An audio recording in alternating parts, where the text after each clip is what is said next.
Ya, primero una vasodilatación, luego una vasoconstricción, pero acá el libro de fisiopatología te dice también que vamos a tener la parte de la tetrada de Celsio, ¿ya? En la cual pues se podría considerar dentro de la fase vascular en cierta literatura, y también le podemos agregar la parte de impotencia funcional, ¿ya? Pero en la parte celular nos dice que la enzima no es normal, ¿por qué no se funciona? No funciona. Qué triste. Entonces, en la parte celular, dentro de toda la parte de la inflamación, vamos a ver que los monocitos en reposo van a ser la parte más importante, en la cual la quimiotaxis va a ser el inicio y la activación a través de la parte de las bacterias, ¿ya? En la cual a través de las bacterias vamos a tener un endotelio activado gracias a los mediadores químicos de la inflamación. Esto nos va a llevar a la siguiente fase celular, en la cual vamos a tener la fase de rolling o rodamiento, en la cual vamos a tener una unión lábil a través de las selectinas, vamos a tener el rolling, y una unión firme a través de las integrinas. Esto nos va a dar el monocito activado, que el siguiente paso a esto es la transmigración a través del endotelio, en la cual el proceso de transmigración no es más para ir a la siguiente y última fase, que es la parte de la fagocitosis, ¿ya? Entonces, una vez cumplida la fase celular, pues podemos hablar de los siguientes procesos. Dentro de la parte de la fagocitosis, es importante recalcar que necesitamos la bacteria opsonizada, el anticuerpo y un receptor. A través de esto vamos a proceder a la ingestión de la bacteria opsonizada, en la cual a través de pseudópodos vamos a hacer la atracción de la bacteria para introducirla hacia el interior y proceder hacia la fagocitosis, ¿ya? En la cual, una vez cumplido todo este proceso, vamos a ir a través de tres vías, ya sea la resolución, la cronificación, la destrucción tisular y posteriormente la reparación. Número 1. ¿En qué casos estaríamos hablando de resolución? Levante la mano, por favor, no todos en contra. Resolución según un agente inflamatorio. Resolución.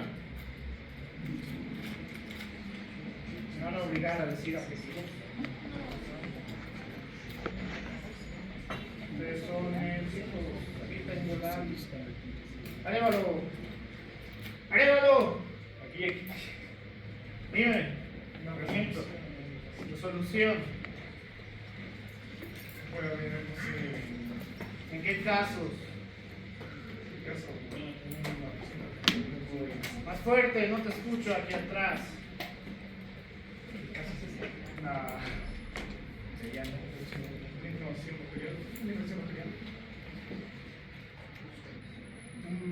Puede ser un poco más claro. Beltrán. Un golpe. ¿Cómo? Explícame. Un golpe con un bate, puede ser. No tan específico, sino que como el golpe podríamos tener una resolución. A ver, creo que no están entendiendo esta parte. Bueno, vamos a tener proceso inflamatorio, vamos a ir a través de todas estas fases, ¿ya? Por el cual, para decir que tenemos una resolución, significa que el proceso inflamatorio va a ir disminuyendo hasta finalmente ya no tener el proceso inflamatorio, ¿ya? A eso nos referimos por resolución. Ahora, ¿cuál sería tu ejemplo? Ya me dices un traumatismo. ¿En qué momento tendríamos la resolución? Cuando se va formando el verde, bueno, como se podría decir, la biliverdina va actuando en el cuerpo. En un traumatismo. Por un golpe. Es por lo que nos da la coloración verde en el lugar afectado. Entonces, irnos por otro lado. A ver, otro. Gallardo. Bueno. Doy un ejemplo. Uno me dio un ejemplo bien, pero no sabe cómo defender su ejemplo. ¿Cómo es?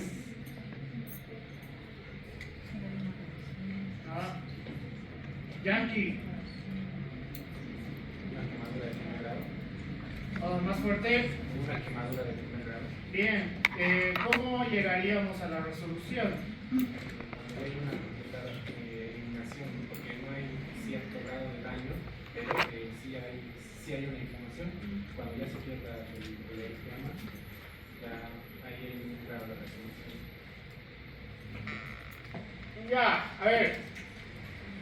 El mejor ejemplo y el ejemplo que te pone el libro es cuando hay una infección bacteriana y nuestro organismo puede combatirlo a través de nuestra inmunidad, nuestro sistema inmunológico y ya. ¿Cómo sabemos que tenemos alguna infección bacteriana? Normalmente. Bien, elevación de la temperatura, ya elevación de la temperatura. Entonces, cuando hayamos destruido el agente causal, ¿qué va a ocurrir? Disminución de la temperatura, ya hasta volver a la normalidad. Eso es lo que te dice el libro. Uno de los ejemplos más claros que vamos a tener para la resolución es a través de agentes bacterianos principalmente. Puede ocurrir en agentes virales y también, pero los más claros se ve en agentes bacterianos, ya que sí puede combatir el organismo. No se olviden. Cronificación. Ejemplo. Cronificación.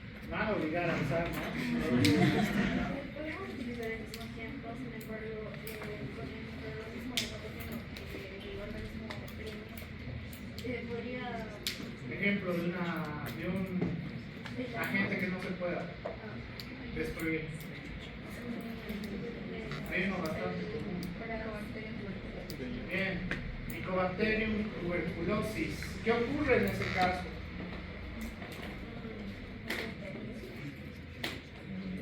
Ya vamos a hacer una formación tipo granulo, a través de los granulomas, pero ¿a qué se refiere con cronificación?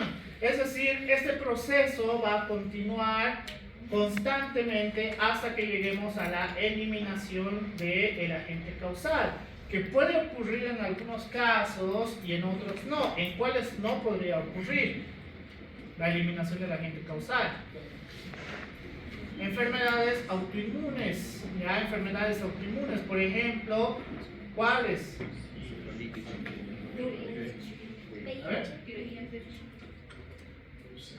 Ya, no está mal. Algo articular.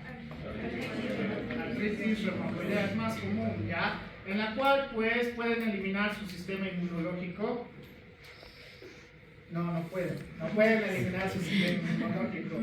Lo único que podemos hacer es una depresión del sistema inmunológico para reducir el impacto inflamatorio frente a esta situación en específico. Pero, ¿cuál es el problema? Vamos a llegar a un proceso de inflamación crónica, cronificación, ¿ya? Las enfermedades autoinmunes van a ser el ejemplo más claro que vamos a tener en este caso. Destrucción tisular y posterior reparación. Hay uno muy claro. La cicatrización. Ya, la cicatrización, principalmente relacionado con el tema de la piel, ¿ya? En este caso, la reparación sí se puede realizar a través de la formación de nuevas células, ¿ya? No se puede dar en todo el sistema o en todos los órganos, en cambio en la piel sí. Por el cual, saber todo esto es esencial para entender hacia dónde va a ir. ¿Puede ir hacia dos lugares al mismo tiempo? No puede ir hacia dos lugares al mismo tiempo, a menos que tengamos diferentes agentes inflamatorios en ese momento. Qué sé yo, una persona con artritis reumatoidea más una infección con resistencia bacteriana, ¿ya? Ahí sí. Pero que un agente causal pueda llevarte a los tres procesos sí es bastante raro. No imposible, porque en medicina no hay imposible. Es raro que pueda ocurrir esa situación. Bien. Entonces, continuando con el tema de inflamación, cuando vamos a hablar de las vías de activación del complemento, vamos a ver que tenemos tres vías de activación, en la cual vamos a tener la vía clásica, la vía de las lectinas y la vía alternativa. Entonces te dice que a través de la activación de la vía clásica vamos a poder hacer la activación del complemento a través de las vías del complemento 4 y 2, ¿ya? Que esta va a ser muy similar a través de la activación de las vías de las lectinas.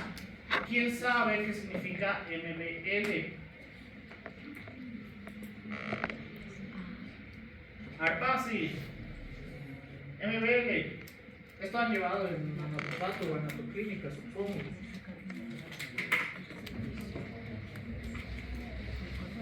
Yankee.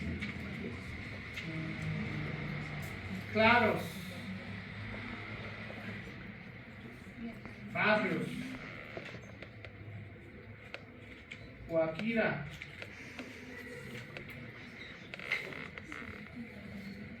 Lipa.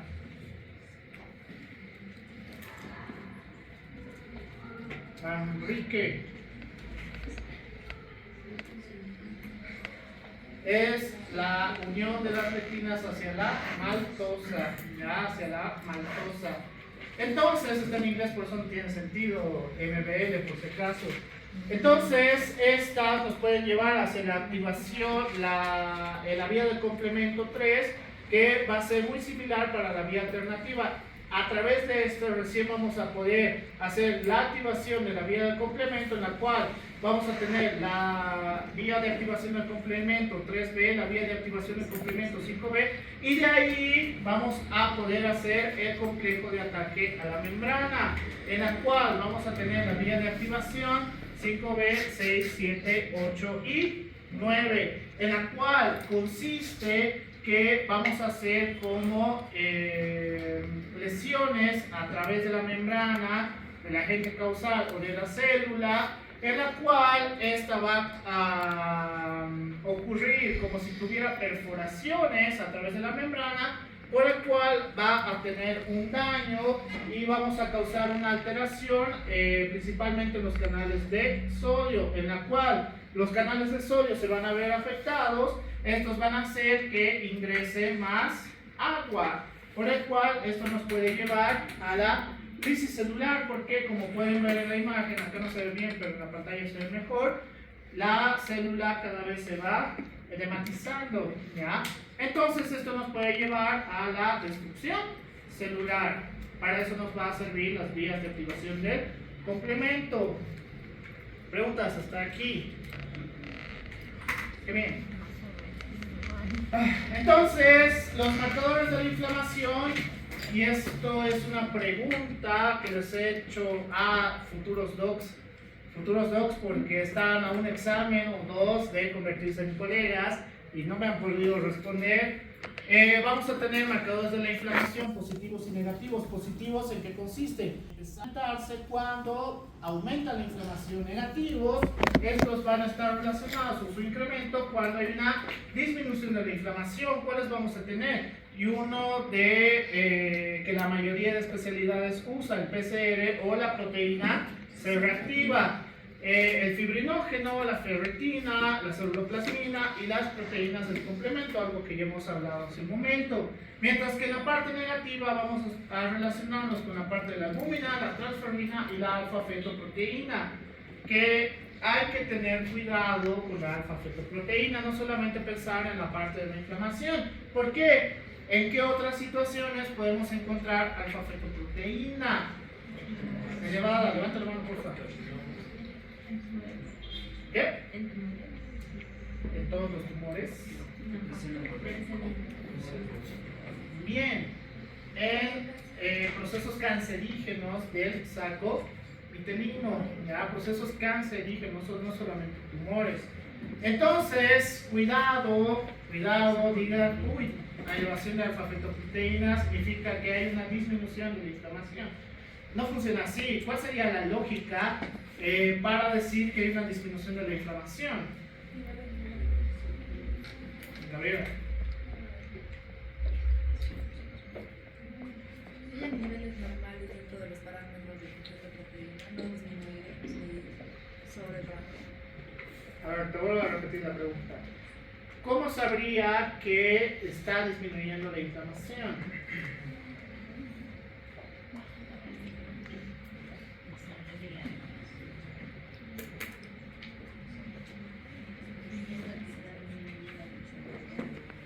¿Cómo sabría? Si tengo una infección, ya llegando al SIRS, síndrome de respuesta inflamatoria sistémica, que normalmente lo usamos para eso, ¿cómo sabría que está disminuyendo la inflamación? La temperatura, la fiebre. No exactamente. Disminución de los tres, no solo de uno. ¿Cuál estrés? El albúmina, la transferilina. Ese es el problema. El mismo problema con los de pregrado. Si bien les estoy diciendo que esto nos puede ayudar a determinar una disminución en la inflamación, por si acaso la alfa-fetoproteína no hace en todos los laboratorios y es caro. La albúmina, en teoría deberían hacer todos, pero no todos se van a reportar albúmina, ¿ya? Por el cual, ¿qué si tenemos a disposición? PCR, en todo lado van a tener PCR. Entonces, si se eleva en procesos inflamatorios, si vamos o creemos que el tratamiento es el adecuado y queremos saber si realmente la inflamación está disminuyendo, ¿qué debe ocurrir? ¿Ya? ¿Y qué va a ocurrir? Bien, la disminución del PCR, ¿ya? La disminución del PCR, a eso me quiero ir. Si bien el libro de fisiopatología te dice que deberías pedir en realidad estos tres para verificar y comprobar de que realmente hay una disminución de la inflamación, recuerden que todos ustedes son latinoamericanos, incluyéndome, ya todos ustedes son latinoamericanos. Acá, con suerte, en algunos hospitales / clínicas privadas, van a poder solicitar PCR, ya, si yo les voy a enseñar que sí o sí deben pedir alfa-fetoproteína, pues probablemente lo van a hacer una vez en su carrera, ya. Por eso, si bien lo que está representado en el libro es lo correcto, tenemos que tener o lo debemos adecuar a nuestra realidad. ¿Podemos pedir proteína C reactiva en la mayoría de hospitales / clínicas? Sí. ¿Podemos pedir fibrinógeno? Sí. ¿Podemos pedir ferritina? Sí. ¿Podemos pedir celuloplasmina? Ahí ya estamos un poco complicados. Proteínas del complemento, igual. Ahí estamos un poco complicados, no todos los laboratorios van a reportar. Entonces, tenemos tres parámetros los cuales nos van a ayudar para determinar si realmente tenemos un proceso inflamatorio o a través de estos mismos si hay una disminución de la inflamación. ¿Ya? De esa manera vamos a poder interpretarlo. Porque pedir albúmina y peor alfa-fetoproteína realmente es complicado en la realidad latinoamericana, ¿ya? La medicina latinoamericana, en el tema de estudios y ciertas comodidades hospitalarias, sí estamos bastante lejos, pero en la parte práctica somos mucho más capacitados en relación a los europeos, inclusive los gringos. Cuando ya estén en el ambiente médico se van a dar cuenta que sí es así. Lo único que les falla es estudiar la parte teórica. Eso es donde falla la mayoría de latinoamericanos. Si pueden complementar a ambos, van a ser excelentes colegas por si acaso. Espero que lo hagan. Entonces, dentro de los causales, las cuales nos van a llevar a procesos inflamatorios, vamos a tener tres. Más adelante igual van a ver que podemos tener otra clasificación. Vamos a hablar de los patógenos, de las agresiones físicas y del material inorgánico. Número 1, patógenos. Nos vamos a referir a qué? Bacterias, virus, parásitos, hongos, ¿ya? Y técnicamente, siempre se me va el nombre de este. Priones. Bien. También los priones, pero hasta donde hemos visto, pues es muy rara la infección a través de los priones, ¿ya? Tal vez cuando ustedes ya sean colegas, pues ya reporten más casos. Ojalá no, porque no hay manera de tratar la infección a través de priones, por si acaso. Entonces, los agentes patógenos van a ser una de las causas principales que vamos a tener, en las cuales vamos a tener todos estos procesos y técnicamente la adaptación celular posterior a estos. Agresiones físicas, por ejemplo, traumatismos, ¿qué más? Sigue estando dentro del traumatismo. Traumatismos en general. Sigue siendo traumatismos. ¿Qué más? Sigue siendo traumatismo.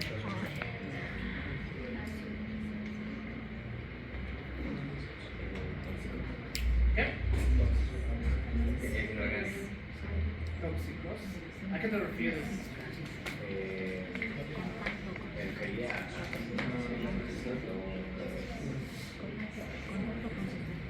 La radiación. Ya. La radiación, que es considerado agresiones físicas, podemos tener de dos tipos. Uno, la radiación a través de los rayos UV, ¿ya? En la cual pues puede causarnos procesos inflamatorios. Por eso, principalmente aquellas personas que son blancas y peor aún los caucásicos, que ninguno de ustedes es caucásico por si acaso, porque normalmente ellos son de los nórdicos.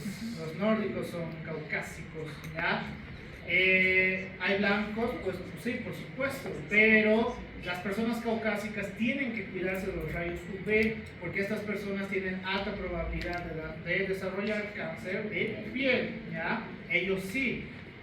¿Eso significa que ustedes pues tienen que hacerse tostar cada que vayan a la calle? No, porque el proceso inflamatorio pues va a ser constante si no protegen su piel y puede causar lesiones permanentes, ¿ya? ¿Qué otra lesión o agresión física a través de otros rayos? Rayos X. Esto como comentario, aunque en Latinoamérica creo que no lo cumplen. Los especialistas en imagenología internacionalmente te dice que estas personas tienen que tener, si ya tienen 2 años seguidos trabajando en un hospital, tienen que tener vacaciones obligatorias de 6 meses. ¿Por qué? A partir de los 2 años empieza a incrementarse la probabilidad de desarrollos malignos, ¿ya? Desarrollos malignos debido a la gran cantidad de exposición hacia los rayos X, tanto de los rayos X tal cual o los tomógrafos, ¿ya? Entonces, estos especialistas tienen que tomar vacaciones obligatorias de 6 meses mínimo, ¿ya? Y se van a la playa o se van donde ustedes quieran, menos a trabajar en una clínica como hacen los especialistas acá en Latinoamérica. Terminan la parte pública y dicen, uy, tengo 6 meses para trabajar en un lugar privado.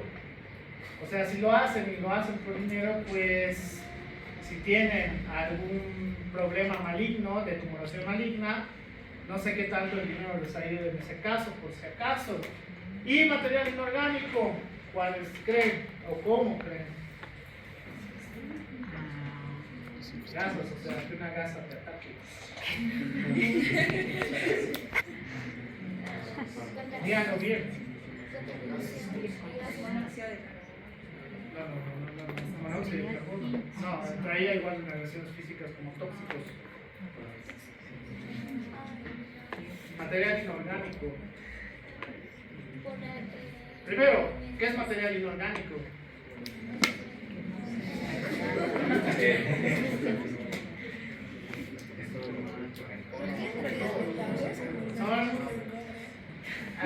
Son materiales sintéticos, ya materiales sintéticos. La mayoría que puede realizar el hombre. Ahora, dicen gasas allá, están en lo correcto, pero no están dando la explicación. Una de las más comunes es, y hasta ahora no me acuerdo el término correcto, no es las demandas que van a tener por lo menos una vez en sus vidas por negligencia médica. La negligencia médica, en el caso de los cirujanos, con el material inorgánico, como dejar gasas, guantes, pinzas, hay un montón de casos, y lo pueden buscar en internet, que en el acto quirúrgico dejan este tipo de material inorgánico. ¿Cuál es el problema? Dentro de la fase celular, ¿qué va a ocurrir? Una liberación, una destrucción circular, liberación de termicinos y prostaglandinas.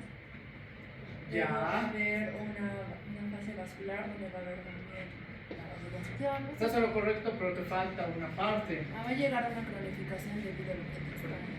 Ya, vamos a llegar a la cronificación. ¿Por qué? Porque no podemos hacer destrucción de este material inorgánico, porque nuestro sistema inmune no tiene la capacidad para destruir estos mismos, ¿ya? No tiene la capacidad para destruirlos. Entonces, por eso el material inorgánico, la única solución, ¿cuál va a ser? Bien, retirarlo. Hay un episodio de Anatomía de Grey que explica esto, no me acuerdo cuál de los dos buenos cirujanos o excelentes cirujanos ha cometido ese error. Ha dejado una gasa dentro de la paciente y ha creado problemas porque lo ha dejado creo que por 10 años. A la larga, en todo ese tiempo, pues ha sentido dolor, características netas de procesos inflamatorios y nunca sabía o entendía el por qué. Hasta que le hacen una revisión nueva otro cirujano y encuentra pues el material inorgánico. Saca el material inorgánico y mágicamente todo desaparece. Es decir, el material inorgánico bajo ningún concepto podemos dejarlo ahí. Otro ejemplo de procesos inflamatorios a través del material inorgánico. Doctor, los tatuajes. ¿Cómo?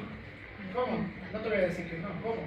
Primeramente porque la tinta es un material que ingresa por la piel. O sea, tengo procesos Sí, inflamatorios. no es constante, pero yo diría que sí, al inicio se realizaría un proceso inmunitario. Como no es un agente orgánico, no se puede eliminar por fagocitosis, por lo tanto, lo reduciría. Con la aguja. No, la aguja no se queda, ¿no? ¿Y esto tú qué? ¿Cuáles son las molduras? Unos 70. Tienes tatuajes. ¿Qué? Tienes tatuajes. Ah, ya. Buena deducción. Buena deducción. Los tatuajes podrían considerarse material inorgánico, sí, pero eso depende. Hay un tipo de tinta que le dicen tinta china, porque en realidad no saben cómo se hace ese tipo de tinta. La tinta que se utiliza para los tatuajes, lo único que hace pigmenta la piel, ¿ya? Pero la tinta china, esta no puede absorberse de manera adecuada y se te puede crear procesos inflamatorios crónicos. Han debido ver como si los tatuajes estuvieran infectados, ¿ya? Ahí sí. Pero cuando te haces en un lugar que no sea en el puente de la garita, en esos toldos, o en ¿qué se llama esto? En las alacitas, igual en los toldos, que sabrán Dios de dónde sacarán todo su material, pues ahí tienes alto riesgo de tener este problema, ¿ya? Entonces sí, en ese aspecto tienes razón, podría considerarse material inorgánico si te haces tatuajes o intervenciones igual con perforaciones que el cuerpo no puede procesar, así que estarías en un proceso inflamatorio constante. Y buen ejemplo, me ha gustado el ejemplo. Uno más, Yashi. ¿Qué? ¿Fármacos? Bueno, Ejemplo. Una vez leí que 10 gramos de paracetamol podrían causar una inflamación en el hígado, causando congestión pasiva crónica y luego la muerte. Eso es un poquito diferente, pero hay fármacos, por eso tenemos una dosis máxima en los fármacos, en las cuales cuando sobrepasamos esta dosis, el proceso de farmacocinética y farmacodinamia ya no es el adecuado. No sé si habrán llevado ya esto, para que más o menos me entiendan. El proceso de farmacodinamia y farmacocinética ya no es el adecuado. Entonces, esto puede llevarnos a procesos inflamatorios relacionados principalmente con intoxicación de ciertos medicamentos. El proceso inflamatorio es constante. ¿Y cómo podríamos solucionarlo? Ya, eliminando el fármaco. Pero hay fármacos que dañan directamente la parte renal, ¿ya? Entonces no podríamos eliminarlos. Por eso en ciertas características pues se tiene que hacer hemodiálisis para poder eliminarlo. Hay un episodio de Doctor House en la cual se muere un personaje principal, ya no me acuerdo cuál. Si no lo han visto, pues spoiler. que justamente le pasa esto, no puede eliminar un medicamento y está en un proceso de inflamación constante que se vuelve síndrome de respuesta inflamatoria sistémica y en la cual le causa fallo multiorgánico solo por tomar un medicamento. Bien, alguien se ha visto por ahí un medicamento para la gripe, no ha podido eliminarlo debido a un daño a nivel renal. Una más, veamos los ejemplos. Ustedes son un poquito más activos que los del 100. En caso de los marcapasos artificiales, No debería, pero la literatura te dice que hay cierta probabilidad en las cuales pueden rechazar los marcapasos, ¿ya? Pero es muy raro, porque el material con el cual se hace es justamente para evitar este proceso y además de que les da inmunosupresores para que puedan tolerar durante los primeros 3 meses y de ahí es como si fuera parte de nuestro organismo, pero puede ocurrir. Igual que prótesis de cadera, que les coloquen placas, etcétera, etcétera, puede ocurrir igual. Una de las más comunes, antes de que se les ocurran más cosas, cuando estén en emergencias, es el retiro de esquirlas. ¿Qué son las esquirlas? Levanta la mano, por favor. Son fragmentos residuales de bala. Bien, dentro de medicina no solamente vamos a decir que son fragmentos de bala. Dentro de la característica de medicina legal, pues puede ser fragmentos de un montón de cosas.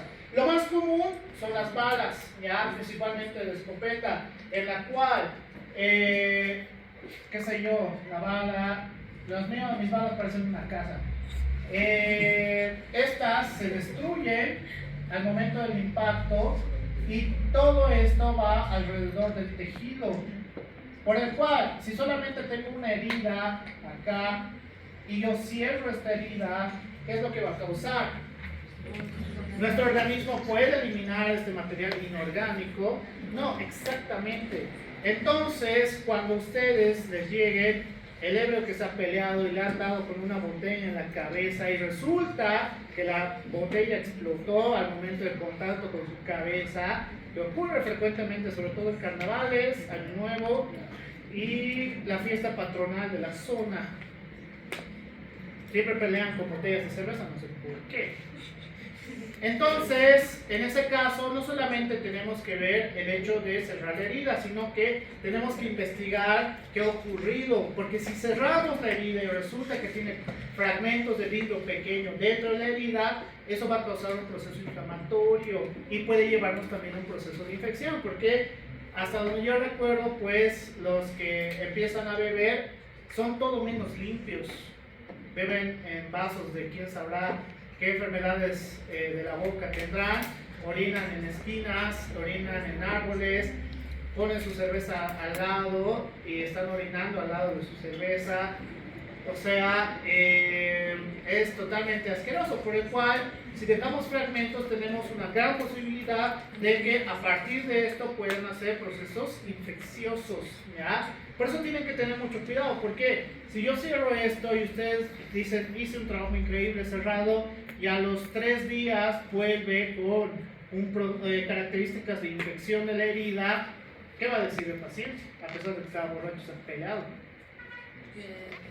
El doctor o la doctora no me ha tratado bien, por su culpa estoy así, ¿ya? No va a decir yo estaba ebrio y sabrá cómo me habré hecho esta herida, sino el doctor o la doctora no sabe hacer su trabajo.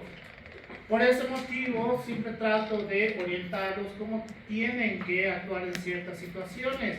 El material inorgánico es importante porque este no se puede procesar de ninguna manera, nuestro cuerpo va a poder procesarlo. Por ese motivo tenemos que estar seguros de que no hay residuos, no hemos dejado gasas, no hemos dejado pinzas y de que no hay reacción ante el material que se está dejando para el tratamiento. Entonces, cualquiera de estas 3 causas nos van a llevar exactamente al daño tisular. Algo que menciona el libro es que el daño tisular va a ser la activación de citocinas proinflamatorias, pero que irónicamente esto nos va a llevar a un proceso de retroalimentación, es decir, mientras el agente causal siga haciendo la activación, el daño tisular, este va a seguir incrementando las citocinas proinflamatorias, ¿ya? Por el cual esto nos puede llevar a la activación de las células endoteliales, al factor activador de plaquetas para justamente tener plaquetas, y cuando sobrepasamos este proceso de retroalimentación, pues vamos a ir a la activación de los neutrófilos, y acá tiene que haber una resolución. ¿El material extraño ha sido eliminado? ¿Sí o no?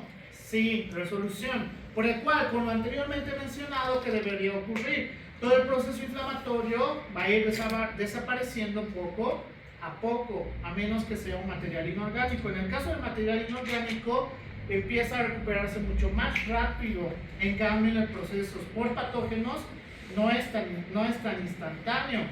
Ejemplo, cuando ustedes se resfrían en época de exámenes, ¿ya? Acaba su época de exámenes, están 2 o 3 días con signos de sintomatología, y ya de ahí nuevamente los veo felices, arreglados, y ya no tan tristes. Por el cual, si ocurre la resolución, pues vamos a tener la reparación tisular, y cuando no, vamos a seguir con una inflamación crónica y la formación de granuloma, ¿ya? ¿Cuál es el gran problema de esto? Y lo vamos a ver. ¿Cuándo tengo clase con ustedes? El jueves. Creo que ya me toca el CIRS.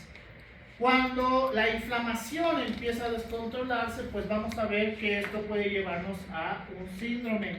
El síndrome de respuesta inflamatoria sistémica. Cuando ya llegamos al CIRS, es sumamente peligroso porque estamos a un paso del shock. Ya estamos a un paso del shock. Y recuerden, el shock es su última patada de ahogado que va a tener el paciente para su recuperación final. Ya por IPS supongo que saben. Signos sintomatología de shock temprano y shock tardío. A ver. Shock temprano, shock tardío. IPS. Pues están callados ahora.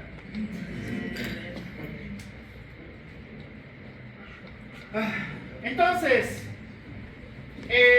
dentro de las células T van a ser sumamente importantes, igual recordar cómo tiene la funcionalidad a través de los procesos de la fisiopatología, ya que podemos tener trastornos relacionados con una disminución de la activación o la secreción de los linfocitos T, ya sea los linfocitos T citotóxicos o los linfocitos. ¿Cuál? El libro nos recuerda que los linfocitos T van a estar primordialmente relacionados con los citotóxicos, con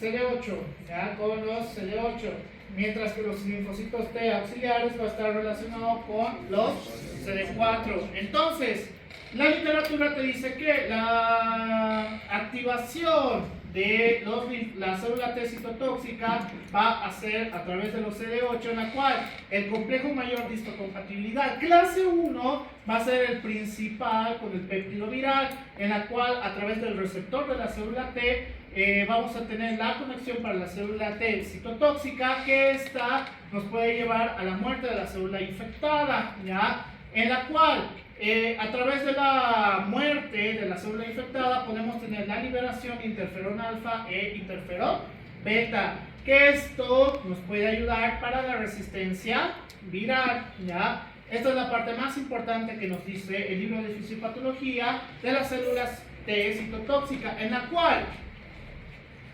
la diferencia que vamos a tener entre la célula T citotóxica y las células T auxiliares es que esta sí busca la muerte celular, ¿ya? Es bastante agresiva, a diferencia de las células T auxiliares, en la cual vamos a tener dos tipos de células T auxiliares, o las que va a mencionar principalmente el libro, que van a ser los tipo 1 y los tipo 2, ¿ya? Auxiliares tipo 1, auxiliares tipo 2.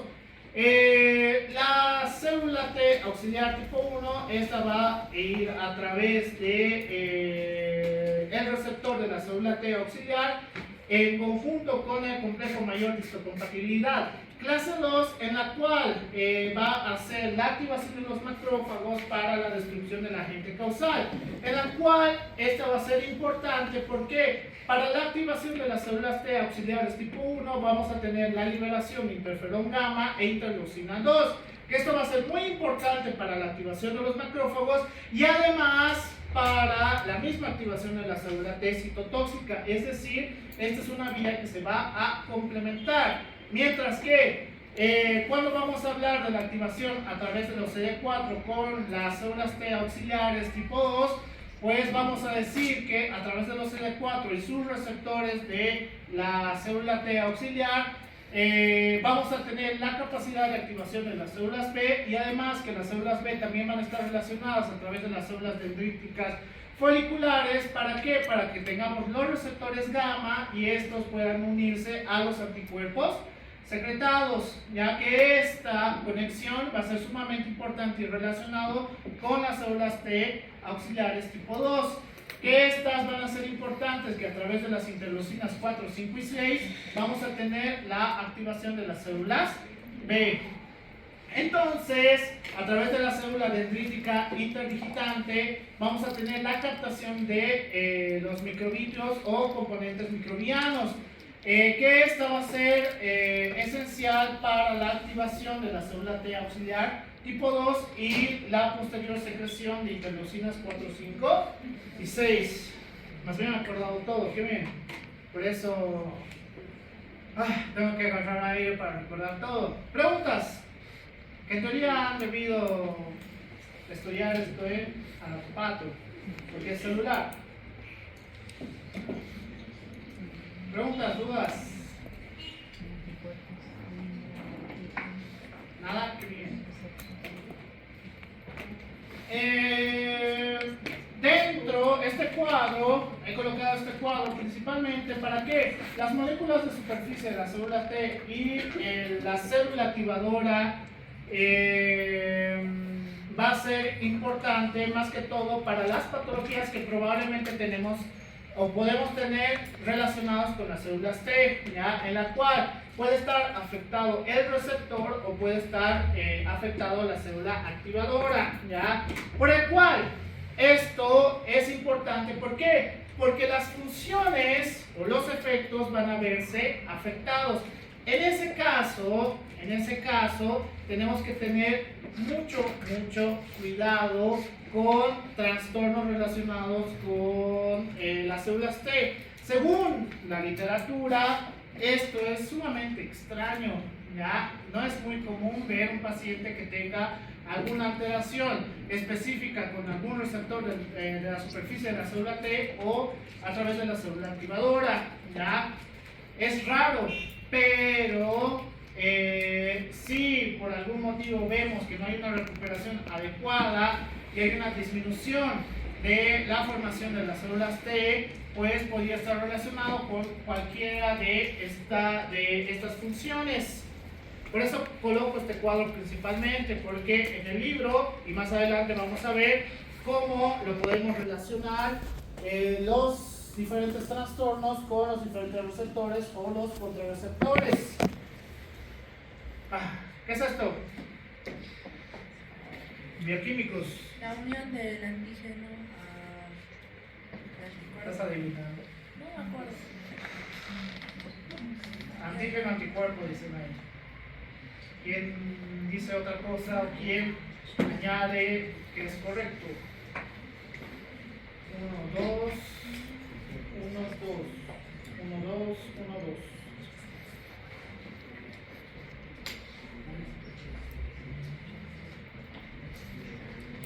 Y la saca, que es Gino, que es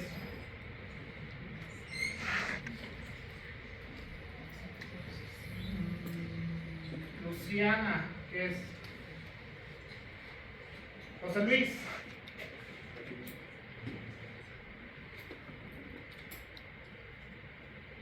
¿Quién sabe?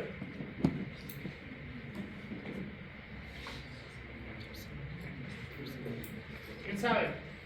En realidad esa imagen es solo para recordar la otra parte que tenemos que hablar.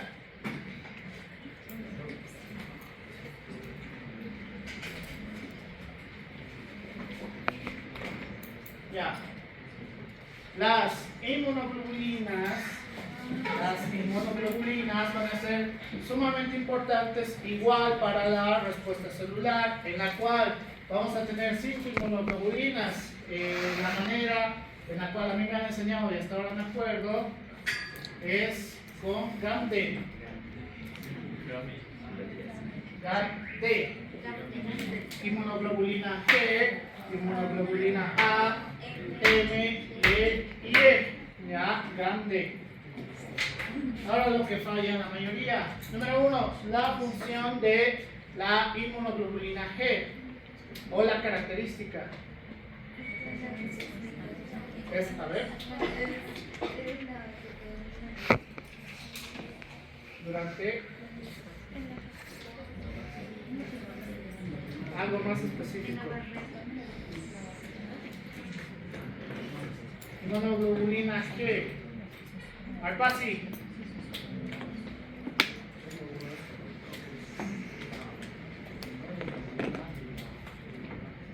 Ya. Número 1 es la primera inmunoglobulina, es la que en la sangre en mayor cantidad vamos a tener, ¿ya? Y esta normalmente va a estar afectada porque al final de cada infección, de cada proceso infeccioso, se va a ver disminuida, ¿ya? La inmunoglobulina G, inmunoglobulina A. Mucosas, ¿ya? Principalmente la inmunoglobulina A vamos a encontrar en las mucosas / secreciones. Un libro dice mucosas, el otro dice secreciones. Exactamente lo mismo. Esto va a ser importante porque también puede tener una elevación en parte de lo cuando tenemos una reacción a alergenos, ¿ya? Podemos tener un incremento de la inmunoglobulina A, ¿ya? Pero lo más importante se encuentra principalmente en secreciones y mucosas. Es lo mismo. Pero tiene su reacción frente a los alergenos. Sobre todo en procesos que la sintomatología no represente tan severa. Por ejemplo, ¿qué se les ocurre? Espesúa.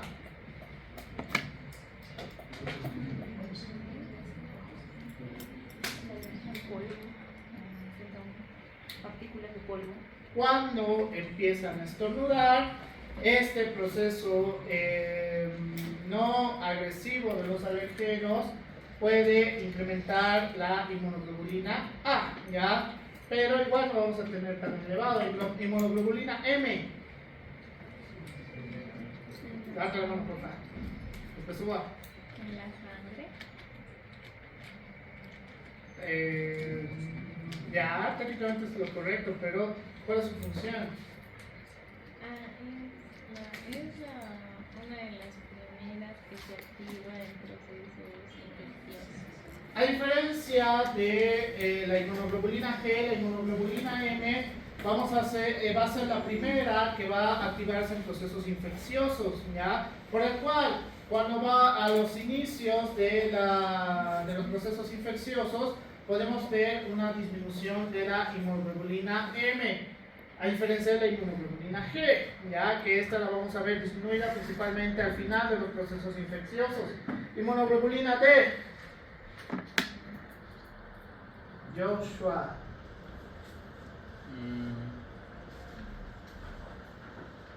D.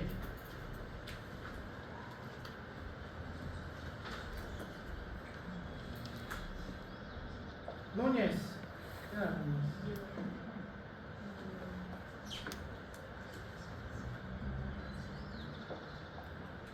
D. A modo que recuerden, a menos que cambie cuando ya sean colegas. De desconocido, la mayoría de cosas que sabemos de la inmunoglobulina D no tenemos un conocimiento específico en las cuales sabemos que es la utilidad principal. se ha visto que puede estar en alergenos, en procesos infecciosos, pero en muy pequeña cantidad. Esa es la característica. Dentro de la sangre vamos a tener en muy pequeñas cantidades inmunoglobulina E. Ya. La inmunoglobulina E, esta vamos a tener en procesos de alergias, pero el libro recalca y te dice que cuando la reacción alérgica, esta empieza a descontrolarse, ¿ya? Empieza a descontrolarse. ¿Cuándo creen que una reacción alérgica va a empezar a descontrolarse? Un shock anafiláctico, ¿ya? Por el cual, en medicina legal, a través de esto pueden determinar si realmente han tenido un shock anafiláctico, es decir, la alergia realmente ha podido matar al paciente. Porque no hay otra manera de elevar la inmunoglobulina E, pero te dice que los procesos alérgicos tienen que tener un descontrol para elevarse a grandes cantidades. ¿Preguntas? Nada, qué bien. Espera, cuidado si me pasa la hora otra vez. Hasta las 7 pasó con ustedes, ¿no? Nada, de 6 por 7. Entonces, los diferentes efectos que nos pueden llevar a la lesión celular, o los tres principales que hemos visto, es la disminución de ATP, la entrada de calcio a niveles intracelulares principalmente y mayor formación de EROS. Pero la literatura o el libro de fisiopatología nos dice que la disminución de ATP, si bien nos va a llevar a múltiples efectos distales, la lesión mitocondrial va a ser una de las partes más esenciales que vamos a tener relacionado con la disminución de ATP, en la cual esto nos puede causar una extravasación de proteínas proapoptóxicas.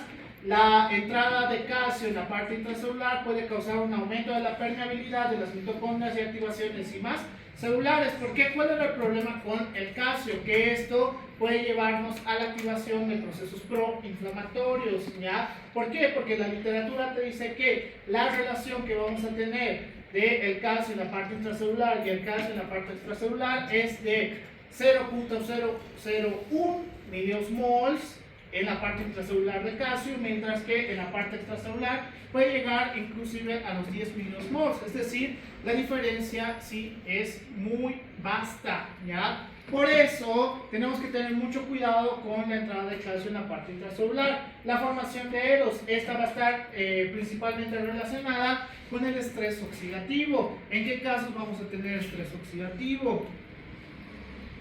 Estrés lo tienen todo el tiempo, pero estrés oxidativo, ¿en qué momentos? Más fuerte. Ya, 1, disminución de la oxigenación. ¿Qué más?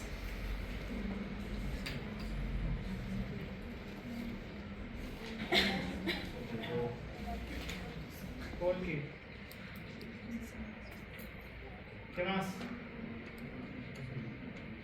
Cuando empiezan a preguntar, bajan sus cabezas, ¿no?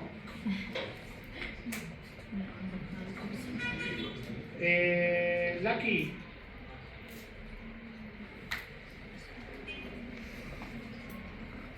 Escobar.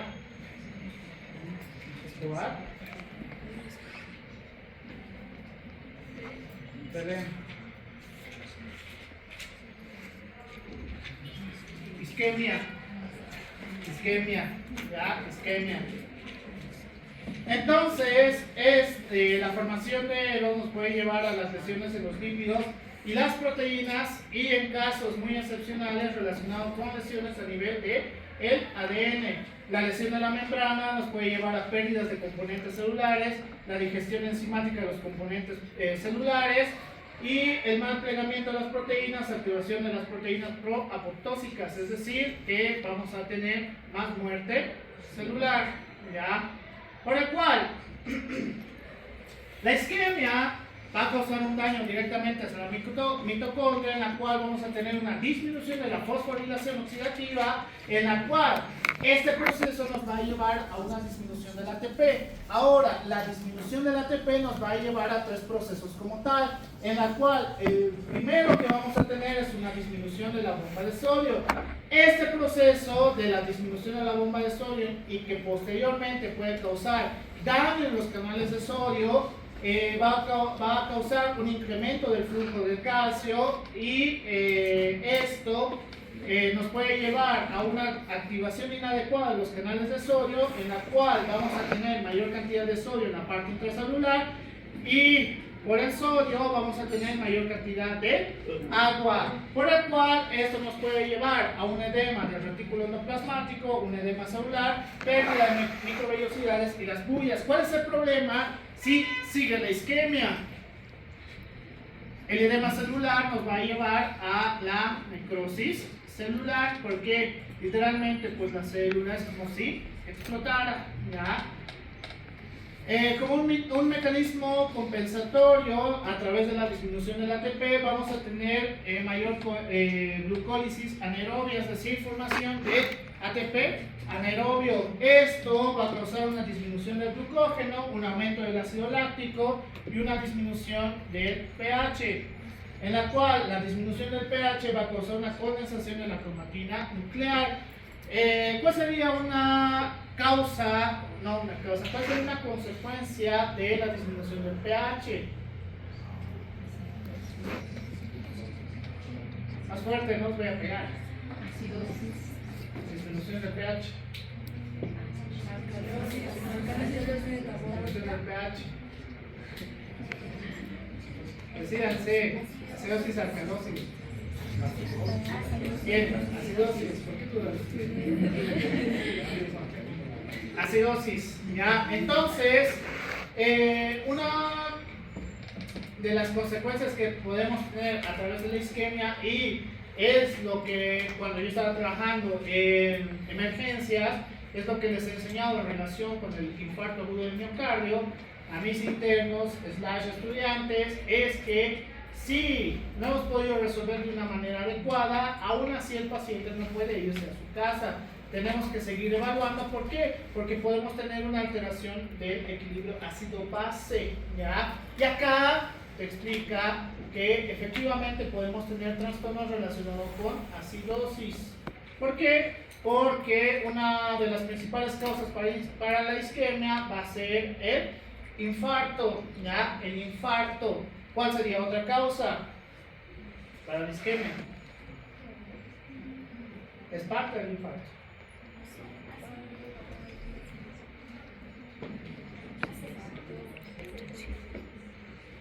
Manrique. Bien, accidentes vasculares, no solamente cerebrovasculares, los accidentes vasculares en los cuales vamos a tener ruptura, pues evidentemente nos van a causar un proceso de isquemia, ¿ya? Hasta que podamos resolverlos de alguna manera, sea como sea, se pueda resolver, ¿ya? Estos dos van a ser las principales causas que podemos tener para la isquemia. ¿Cuál sería una causa relativa para isquemia? En el infarto muy pocas cosas se puede hacer, peor si es un infarto de miocardio. En el ACV peor aún, ¿no? Yo acá, si alguno de ustedes les da ACV, le voy a pedir a los demás que oren, y yo voy a bajar al estudiante a la clínica y voy a calcular el tiempo en el cual estamos bajando, porque si él le da un accidente cerebrovascular, yo no me voy a sacar acto quirúrgico de mis bolsillos, ¿no ve? Y voy a hacer una neurocirugía acá, no se puede. En ese caso, pues tengo que llevarlo a un recinto médico en el cual tengamos quirófano. Pero algo relativo que nos podría causar isquemia, no que nos cause isquemia. Intramemorismo. ¿Qué? Forma parte del infarto también.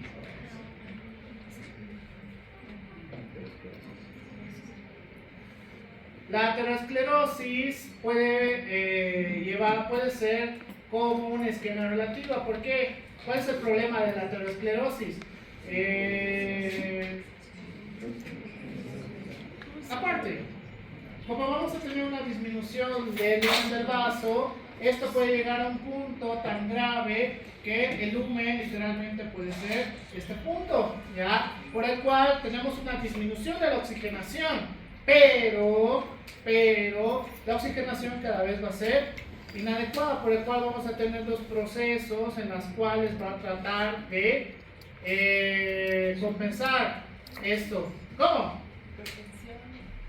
Vasoconstricción local primero, vasoconstricción local y luego hipertensión arterial sistémica, que es en el peor de los casos.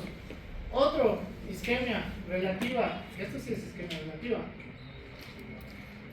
¿En qué momento se pueden quedar con una disminución de la captación de oxígeno? ¿Asfixia?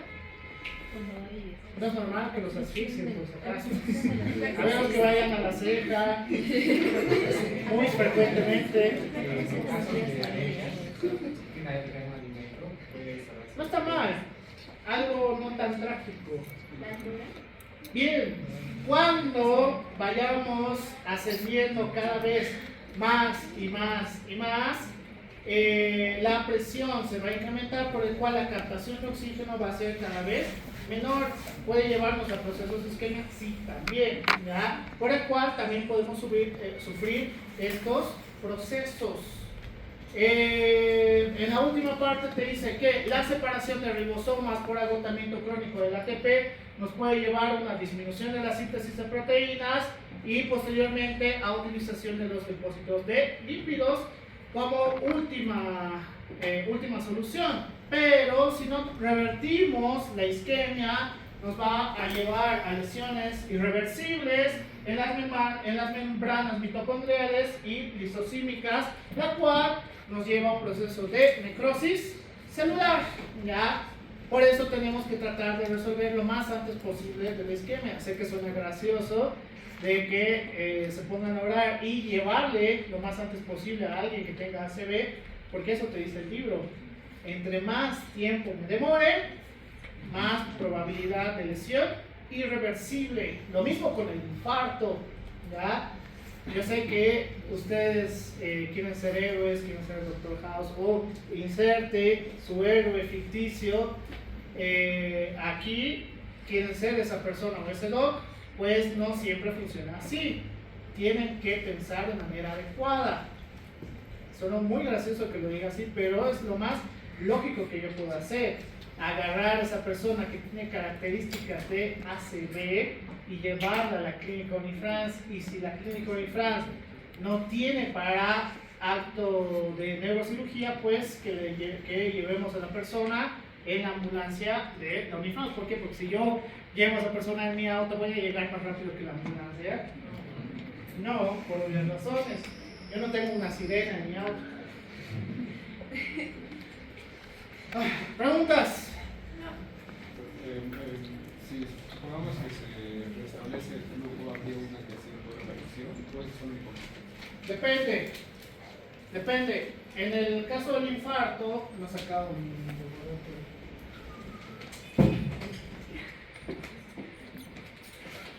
aquí está.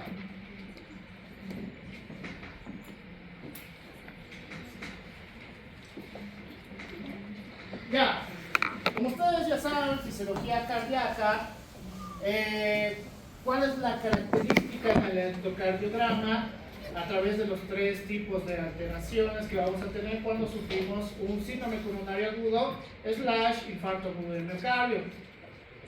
Primero, la primera lesión. No. La primera. No, la primera es isquemia. Lesión celular. Primero, ya, lo voy a explicar así. En el síndrome coronario agudo te dice que vamos a tener dos tipos. Esto ya me escribe. Vamos a tener dos tipos en los cuales tenemos una obstrucción total y todo lo que esté por detrás del trombo, pues no vamos a tener oxigenación, y todo por esté delante del trombo, o al revés, perdón, vamos a tener todavía oxigenación, por el cual vamos a tener tres tipos de lesiones celulares como tal. Primero, lesión celular, luego isquemia, y luego necrosis. Entonces, ¿qué te dice la literatura? La lesión, cuando tenemos esta obstrucción total, está relacionada con alteración de... No, ¿por qué se relacionan eso? Primero, vamos a tener onda T picuda y luego vamos a tener una onda T invertida, ondas T. Es lo primero que se afecta en el síndrome coronario agudo. ¿Por qué? Porque tenemos lesión, solamente lesión celular, ¿ya? No estamos llegando a una isquemia, porque para llegar a la isquemia significa que poco a poco pues ya no sabe qué hacer el organismo, ¿ya? Listo. Pasamos a la siguiente fase, isquemia, en la cual aquí sí vamos a tener elevación del segmento ST, ¿ya? Elevación del segmento ST. Y si hemos llegado a la necrosis, ¿qué vamos a tener? ¿Qué? A ver, Joshua. Cambio de morfología de la QRS. No QRS. Vamos a tener ondas QR patológicas. ¿Cómo se ve el complejo QRS? Díganme. Se supone que ya lo tienen en su mente, ¿no? Pero díganme bien. Primero, la onda Q es negativa o positiva. Bien. La onda Q va a ser la primera negativa. Onda L es la de mayor voltaje y onda S va a ser la segunda negativa, que va a ser de mayor voltaje que la onda Q, pero no puede ser mayor que la onda L.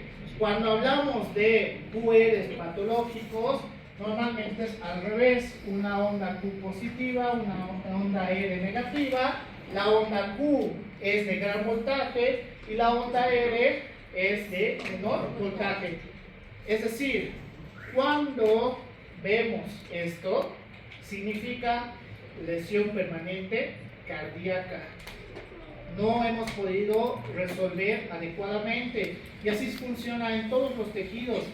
No vamos a tener una lesión directa en tan poco tiempo, depende de la característica de la patología, ¿ya? Normalmente en el síndrome coronario agudo siempre tenemos cierto rango de tiempo, ¿ya? ¿Por qué? Porque normalmente los trombos no van a ser repentinos, ¿ya? Puede estar relacionado con aterosclerosis o con tromboembolias anteriores, ¿ya? O sea que ya ha tenido tromboembolias. Entonces, en esos casos, ya sabemos que el paciente pone un riesgo. Ya en las personas que tengan un trombo muy raro por trastornos genéticos, pues ahí no hay mucho que hacer, no estábamos preparados para eso, ¿ya? Pero si sabemos que el paciente tiene aterosclerosis, tiene que hacer chequeos constantes. Técnicamente aquí igual, tenemos un protocolo de síndrome coronario agudo. En la mayoría de lugares tienen protocolos de síndrome coronario agudo, ¿ya? Sobre todo en hospitales de trauma. Tienen su protocolo, en la cual estos pacientes se hacen electrocardiogramas para determinar en qué punto está, ¿ya? Si llegamos y vemos solamente ondas ST elevadas, intervalos ST elevado, bien, por el cual, si retiramos el trombo, ¿qué significa? ¿Va a poder volver a una vida normal? Sí, el paciente tiene signos, sintomatología relacionada con el infarto, pero no pierde la conciencia, ¿ya? ¿Cuándo va a perder la conciencia? Cuando normalmente estamos en necrosis celular y como ya está agotando sus últimos esfuerzos relacionados con ATP anaerobio, de repente viene infarto, ¿ya? De repente viene infarto. Yo como aprendí esto de la manera más cruda, cuando yo era interno no tenía nada que ver con ese paciente y lo que nos han sugerido a partir de eso, y hasta ahora no me olvido, vino una señora en la cual nos dijo que tenía dolor en epigastro y lo que yo les he dicho en mis clases todo el tiempo, tiene dolor en epigastrio y no se le pasaba que inclusive sentía que le dolía hasta acá, ¿ya? y sentía su boca como de otro sabor. Por el cual, ¿qué opina la gran mayoría de colegas? Bien, gastritis, ¿ya? Gastritis. Pues teníamos, si no me equivoco, ese día fue pesado. El señor que envenenó a su hija y se envenenó a sí mismo, luego se arrepintió el vino. La embarazada que tenía embarazo múltiple y pues hay que tener cuidado con esos pacientes. Y no sé qué otras emergencias más teníamos. Era pesado ese día. Por el cual, a ese paciente que aparentemente tiene gastritis, solamente le hemos pedido que espere, porque al final es emergencias, ¿verdad? Y pasado una hora, porque se tarda en resolver los otros casos, empieza a gritar y a decir, no puedo respirar. Empieza a agarrarse el pecho, empieza a moverse por toda la sala de espera de emergencias y pérdida del conocimiento abrupta. ¿Qué ha pasado? Ahora sí, paro. Significa que ella, o esa persona, ha empezado a tener un síndrome coronario agudo, ¿ya? Que ha sufrido desde la madrugada. Eso refería ella.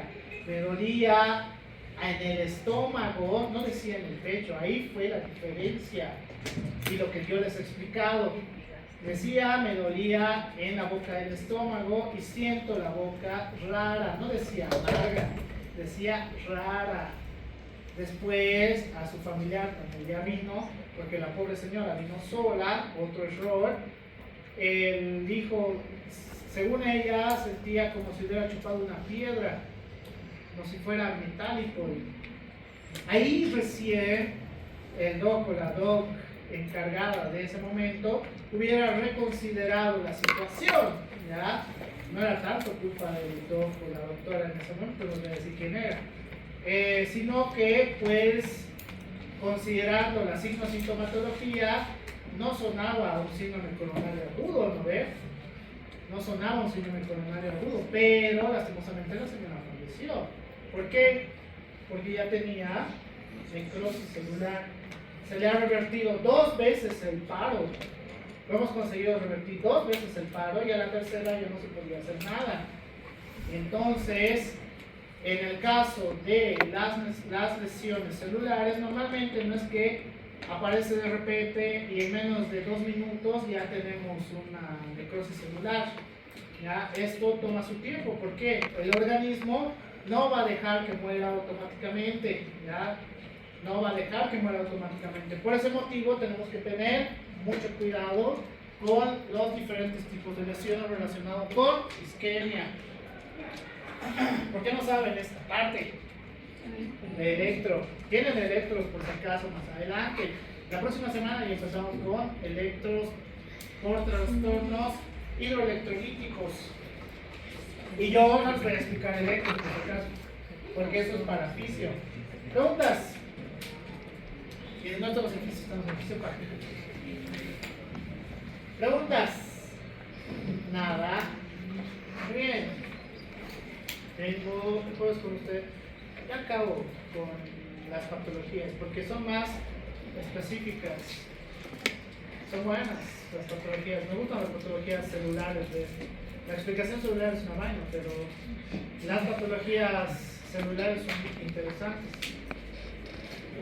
Síndrome de respuesta inflamatoria sistémica, VIH/SIDA, alteraciones como síndrome de George, etcétera, etcétera. Patologías raras, las otras, menos SIDS y menos SIDA, obviamente. Eso es más común. Preguntas.